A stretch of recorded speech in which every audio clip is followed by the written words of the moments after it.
Viral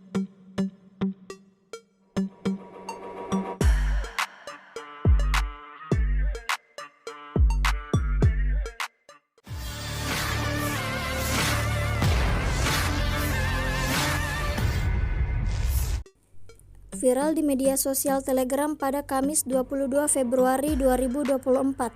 Sebuah video memperlihatkan situasi genting di posisi angkatan bersenjata Ukraina. Dalam rekaman tersebut memperlihatkan momentum saat pasukan Rusia menghantui posisi militer Ukraina dengan serangan-serangan mematikan. Tampak barisan tentara Ukraina alami kepanikan dan berusaha melarikan diri.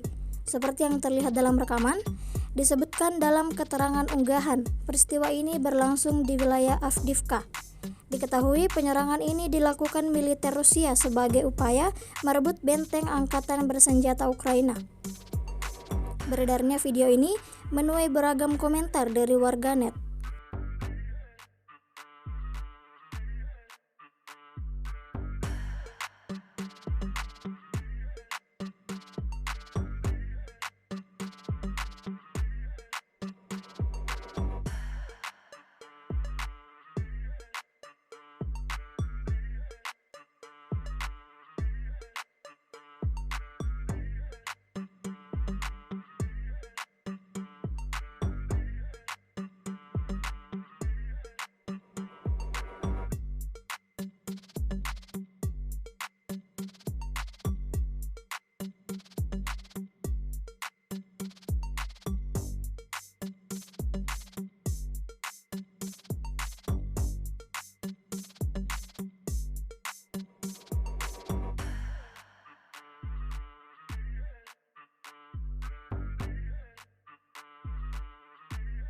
Download Tribun X sekarang, menghadirkan lokal menjadi Indonesia.